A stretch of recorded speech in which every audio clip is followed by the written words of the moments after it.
so excited. I am back. I got new dicks. I got a new me. And I'm excited to get back to you guys.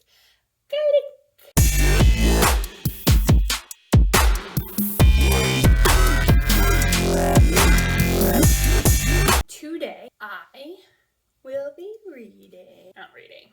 No. I don't read these. This is not a reading channel for kids. So it's not for kids. So if you're new to this, just sit back, relax, and remember your childhood memories for caps for sale, caps for sale, caps for sale. So this book is by Esfir Slobodkina, which she actually seemed pretty cool. She was a Russian feminist, pretty sweet. She actually knew, I'm blanking on the name, the author of the book that started this all, which is Goodnight Moon. And they were friends, and she learned from her, and that was pretty cool. But let me say, people, oh my god, this video is starting off to be great. Right, after 30 seconds of I'm just gonna let it free flow, just like I'm going to do with this book. Make sure you like and subscribe and check out some of my other videos. I'm gonna be honest, I feel like I'm gonna be grasping at straws to fill at least 8 minutes, because if you can see right here, it says a tale of a peddler, some monkeys, and their monkey business. That's it. Guys, that is it to this book. For some reason, I thought that this book was like an entire journey of this guy just trying to make it and make it big off of his caps. Nothing happens in this book. Nothing. This description explains it all. That's what happens. There's a peddler, he meets some monkeys, and they do some monkey business. Done. End the video. I was excited to do this book, and I was like, what do I talk about?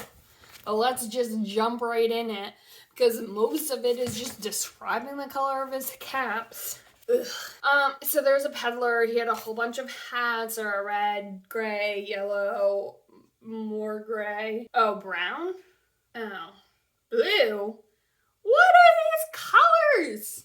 Okay, it's kind of blue in the light, but I'm looking at it, and it is dirty gray, a yellowy thing, gray again, a bluish gray, and then that red. But I guess there's blue. And he's carrying him on his head, because he doesn't carry him on his back, because that wouldn't make sense. I mean, it doesn't. I'm not being sarcastic. It doesn't make sense. Carry him on your head. I wonder, does he have to put those hat things that keep the shape on in each one? Because you could probably not be as tall if you just squish it down. Probably. Moving on. Okay, so he's walking up and down the street, and he's yelling caps for sale, caps. Which, okay, so he says they're 50 cents.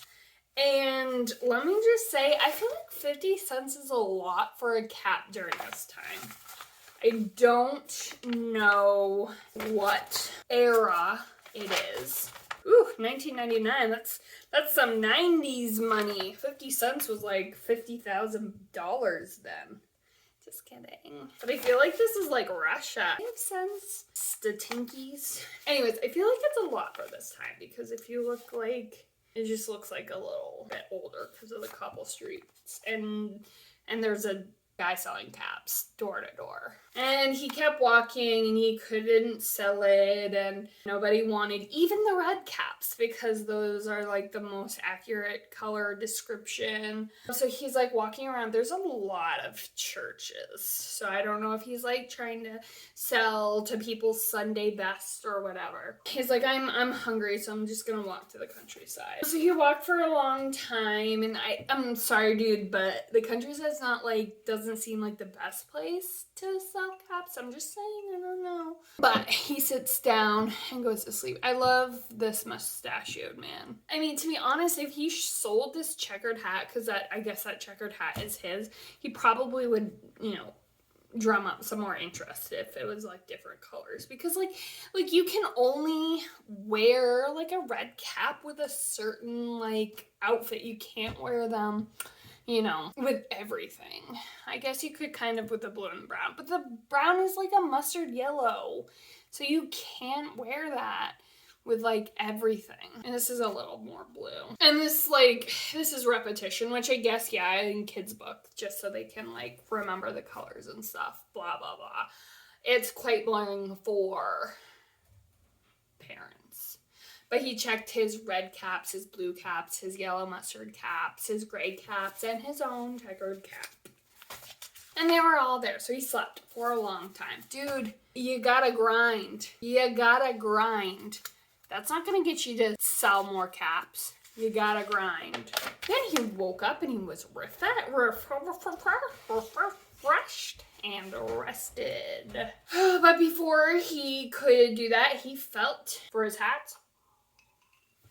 And they weren't there. And he looked up in the tree. I have to say, this illustrator is very smart, because all of these pictures are basically the same, with him only in a different like stance. And that's just like copy, paste, Control C, Control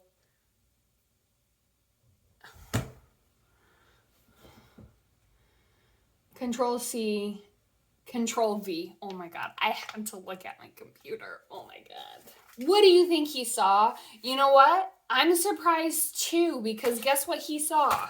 Freaking monkeys! Okay, can I just like point out, this is the landscape he's in. There's like, I don't know, like an oak tree and then apple trees, and there's like fields, there is water, there's sand, and like tulips, I guess. So this doesn't seem like a very tropical area that would have these monkeys in a tree. And I don't know Russia's fauna very well, but I mean, Russia's huge, so I guess they probably would have monkeys somewhere, but I just feel like this location does not bode well for monkeys. I would be very surprised too if some monkeys took my hats as well. Okay, so I'm gonna like kind of, So they looked at him, he looked at them, and he's like, "Give me back my," he didn't say this, but he finally spoke.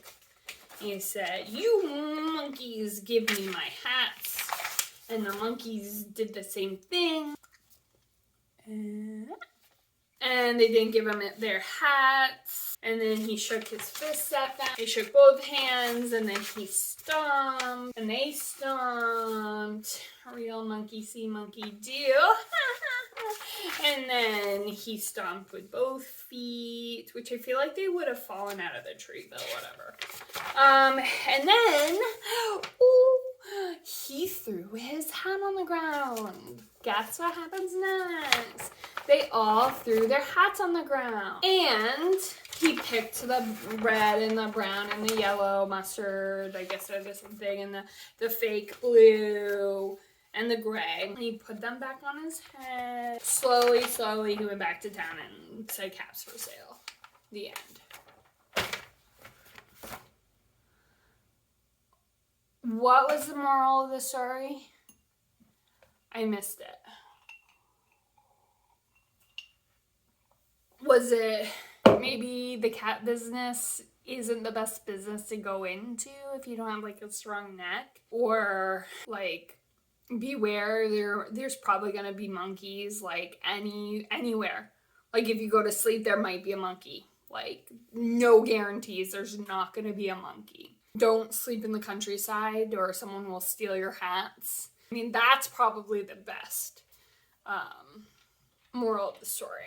So I thought this like had more to it, and apparently she also wrote like more caps for sale and like circus caps and stuff like that. So there's like more books, but I don't know if I may have read more caps for sale, but I really don't remember it. So there's like no moral, nothing happened. Literally, we were told what this book was about on the cover, so there was no reason to read this. From a scale of 1 to 24 caps, I'm going to give it 50 fedoras, and that's negative.